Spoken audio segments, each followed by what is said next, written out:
Warum funktionieren manche Modellbahnhintergründe gut und andere nicht? Mit dieser Frage beschäftigt sich dieses Video. Es geht dabei um scheinbare Größe, Perspektive und Tiefenwirkung. Die Einflüsse werden anhand von Beispielen erläutert. Natürlich zeige ich auch das Ergebnis der Überlegungen meiner neuen Modellbahnhintergründe. In einem Überblick werde ich mir die Angebote der Modellbahnzubehöranbieter anschauen. Ich hoffe, ich kann wieder einige interessante Anregungen geben. Wie auf meinem Kanal üblich, ist das Video mit Kapitelsprungmarken versehen.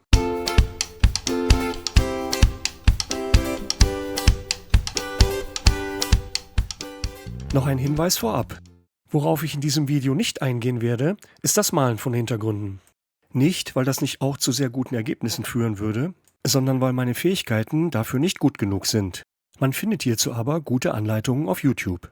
Die im Folgenden gezeigten Kriterien gelten hierfür gleichermaßen. Es gibt auch Anbieter, die gedruckte Hintergrundbilder gemalter Motive anbieten. Ein Beispiel dafür habe ich in die Marktübersicht aufgenommen. Ein wichtiger Punkt für die Auswahl eines Hintergrunds ist die Größe der abgebildeten Elemente wie Bäume oder Häuser im Verhältnis zu den auf der Modellbahn befindlichen Aufbauten. Schaut man sich dieses Foto etwas genauer an, erkennt man im Hintergrund die Schornsteine des Chemieparks Dormagen, die bis zu 120 Meter in die Höhe ragen. Bei einer Entfernung von 15 Kilometern schrumpfen diese auf Millimeter zusammen. Die wahrgenommene Größe eines Gegenstands ändert sich also mit der Entfernung. Die sogenannte scheinbare Größe eines Objekts ist kleiner, je weiter es vom Betrachter entfernt ist.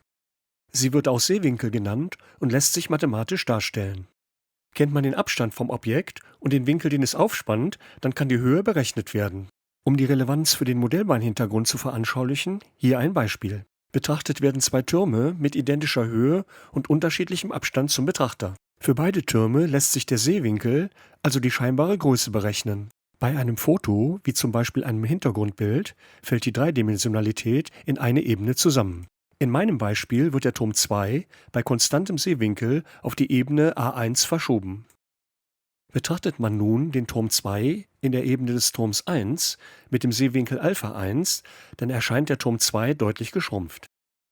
Wie groß dieser Effekt selbst bei kleinen Abständen ist, lässt sich erkennen, wenn man Zahlen einsetzt. Platziert man zwei Türme mit einer identischen Höhe von 20,5 cm in einem Abstand von 90 cm und betrachtet das Ganze aus einem halben Meter Abstand, dann schrumpft der weiter entfernt stehende zweite Turm auf nur 7,3 cm, also nur noch etwas mehr als ein Drittel seiner ursprünglichen Größe. Das hört sich sehr drastisch an und ich will es mit einem realen Beispiel belegen. Dazu habe ich zwei Türme mit jeweils 20,5 cm Höhe auf dem gleichen Anlagenniveau platziert.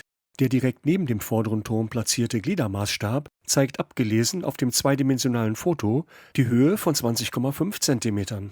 Liest man auf dem Gliedermaßstab die Höhe des zweiten in 90 cm Entfernung stehenden Turmes ab, findet man die eben berechnete Höhe von 7,3 cm wieder.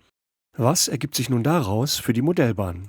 Solange der Nachbau auf der Anlage maßstäblich ist, also die 90 cm auf dem Modul 78 Meter der Realität entsprechen, gibt es kein Problem, denn was für 1:1 gilt, gilt auch für 1:87. Weiter von der Anlagenkante entfernt stehende Gebäude erscheinen für das Auge maßstäblich verkleinert. Problematisch wird es erst, wenn sich der Maßstab verändert. Dann müssten die Aufbauten in der Größe angepasst werden. Zu berücksichtigen ist also, dass auf dem Hintergrund sichtbare weiter entfernt liegende Gebäude oder Bäume passend zu ihrer Entfernung kleiner dargestellt sind als Aufbauten auf der Anlage. Perspektive ist etwas, das ein Modellbahnhintergrund, anders als ein Foto oder ein realistisches Kunstwerk, nicht haben sollte. Warum würde eine Perspektive auf dem Hintergrundbild die Wahrnehmung auf der Modellbahn stören? Auch dieses Thema könnte man wieder mathematisch betrachten, aber das soll hier ja keine Geometrievorlesung werden. Insofern direkt die anschauliche Erklärung. Wenn man um ein dreidimensionales Gebilde, wie ein Gebäude oder hier zum Beispiel einen Würfel, egal ob im Alltag oder auf der Modellbahn, herumwandert, sieht man je nach Standort unterschiedliche Ansichten. Mal die Vorderseite, mal die linke Seite und mal die rechte Seite. Macht man daraus ein Bild, also ein zweidimensionales Gebilde, dann ist die Ansicht auf genau eine Perspektive fixiert. Wenn man die Betrachtungsposition ändert, bleibt das Bild immer gleich. Die linke Seite könnte man, wenn man sich nach rechts um ein reales Gebilde bewegt, gar nicht mehr sehen. Auf dem Bild bleibt die Perspektive aber fixiert, auch wenn man sich bewegt. Sind auf einem Hintergrund viele dreidimensionale Strukturen zu erkennen, kommt es zu einer kognitiven Dissonanz weil die Perspektive sich bei Änderung des Standorts nicht wie die der realen, davor auf der Modellbahn stehenden Objekte ändert. Hier einmal als passender Hintergrund der Weitblick auf Dormagen virtuell eingesetzt auf meinem Abstellungsmodul. Weitblickmotive ohne Gebäude im Vordergrund eignen sich also sehr gut als Hintergrundbild. Tiefenwirkung ist die scheinbare räumliche Tiefe beim Betrachten einer Fläche. Sie beruht auf einer optischen Täuschung. Eine für die Modellbahn nutzbare Möglichkeit ist es, die vor dem Hintergrund befindliche Bebauung scheinbar in das Motiv fortzuführen. Hierzu dienen zum Beispiel auf Pappe aufgezogene Fotos oder Reliefelemente. Einige Modellbahnzubehöranbieter bieten hierzu Modelle aus Kunststoff oder Pappe an. Zu einer Umsetzung mit auf Pappe aufgeklebten Fotoausschnitten sowie Reliefhäusern unterschiedlicher Spurgrößen gibt es einen interessanten Beitrag im letzten Heft der Zeitschrift Modelleisenbahner. Auch in anderen Modellbahnzeitschriften findet man Informationen zum Thema Hintergrund.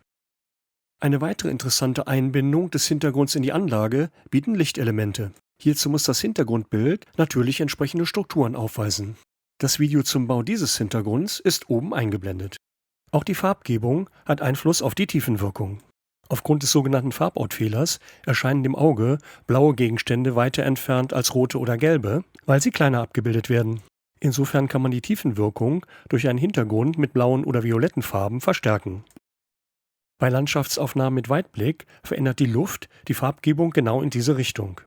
In der Luftperspektive werden die Bilder blauer und blasser. Auch eine Unschärfe im Hintergrund verstärkt die Tiefenwirkung.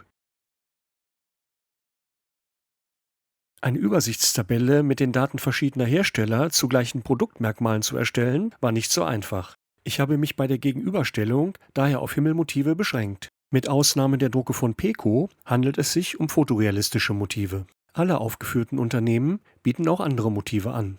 Die Liste erhebt keinen Anspruch auf Vollständigkeit. Ich habe von keinem der aufgeführten Unternehmen Geld oder geldwerte Leistungen erhalten.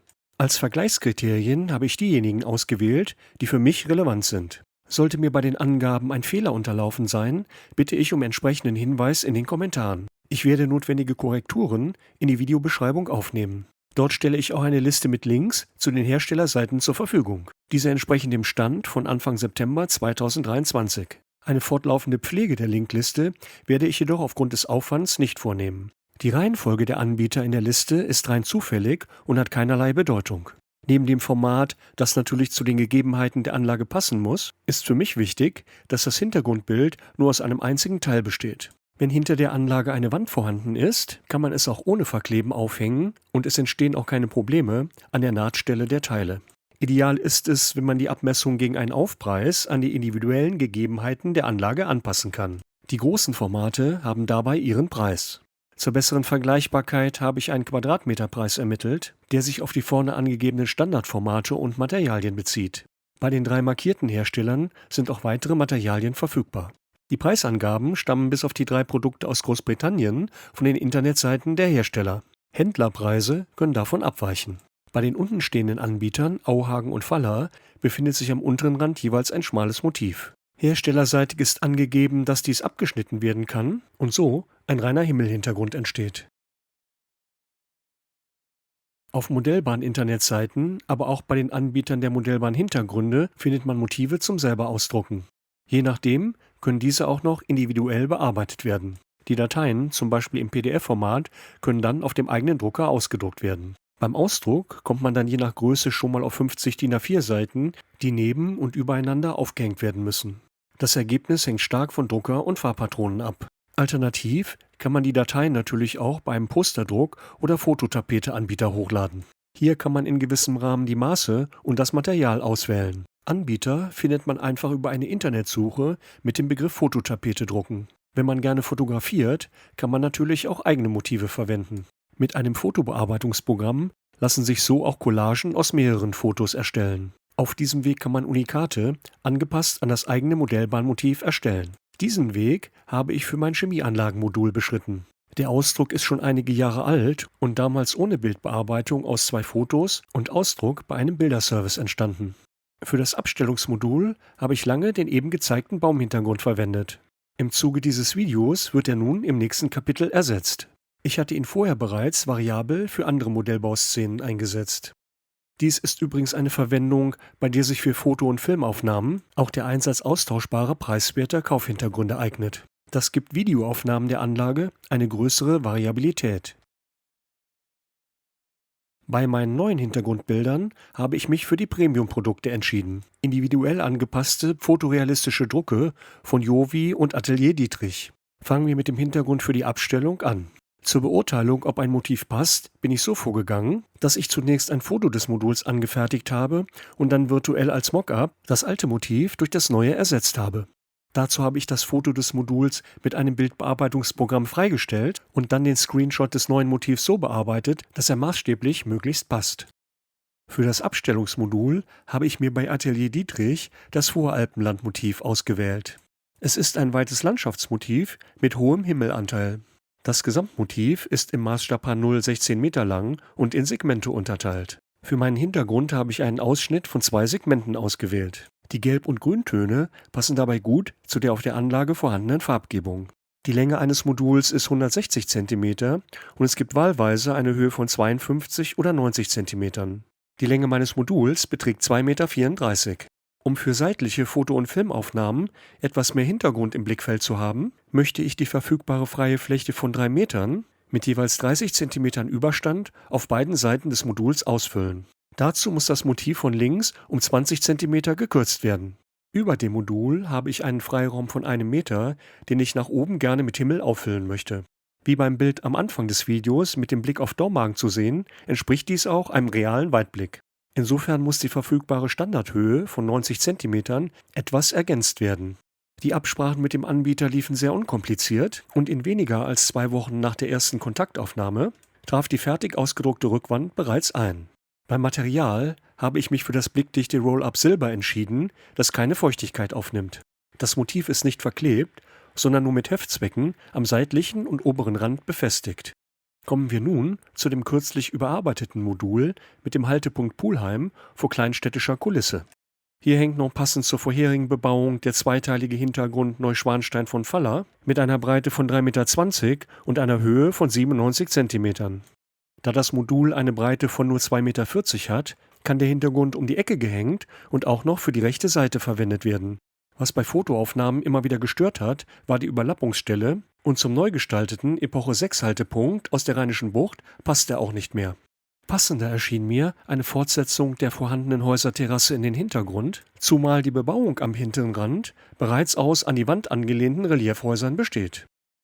Diese sind aus halbierten Bausätzen der Faller Häuserzeile Schlossallee sowie Reliefbausätzen aus Kunststoff und Pappe entstanden. Um die Passung zu prüfen, habe ich wieder die eben auch beim Abstellungsmodul angewandte Methode mit dem Mockup verwendet. Hier das im Fotobearbeitungsprogramm freigestellte Foto des Moduls ohne Hintergrund. Als Motiv schien mir der Hintergrund X16 des Anbieters Jovi besonders geeignet, da er direkt im Vordergrund stehend eine einzelne lange Häuserzeile ohne Perspektive zeigt. Hier der erste Eindruck des am PC eingesetzten Hintergrunds, der mir schon sehr gut gefallen hat. Die Häuserzeile ist so positioniert, dass man sie nur in den Bebauungslücken und ein wenig oberhalb der Reliefhäuser sieht, um dem Punkt der geringer werdenden Größe bei zunehmender Entfernung nicht zu widersprechen. Durch die Terrassenwirkung sind die etwas höheren Häuser auf dem Hintergrund glaubwürdig. Auch wenn ich das Motiv wieder durchgehend um die Ecke hänge, ist es im Standard zu lang und nach oben fehlt ein halber Meter Himmel. Zu berücksichtigen ist noch, dass am rechten vorderen Rand das Segment Chemieanlage eingesetzt werden soll, das bereits einen Himmel hat. Da der Hintergrund nur 20 cm hoch ist hier Himmel zu ergänzen, und zwar mit vielen grauen Wolken. Als Anpassung am Standardmotiv war die Häuserzeile etwas nach oben zu verschieben und einige Häuser am linken Rand waren zur Anpassung an die Vordergrundbebauung durch Bäume zu verdecken. Am rechten Rand wird der Himmel für die Chemieanlage direkt auf den einteiligen Ausdruck mit aufgenommen. Nach mehreren Iterationsschritten sowie dem Nachmessen und Adjustieren der Abmessungen erhielt ich von Herrn Wischermann dann diesen Entwurf zur Druckfreigabe.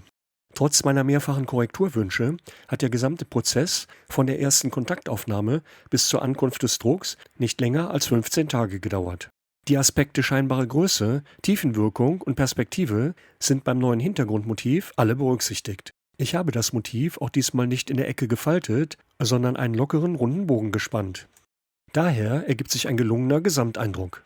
Von der vorderen Anlagenkante ist der Übergang von auf dem Modul befindlichen Häusern zum Hintergrund kaum erkennbar.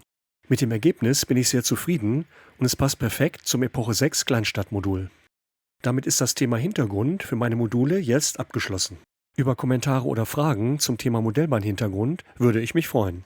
Bis dahin.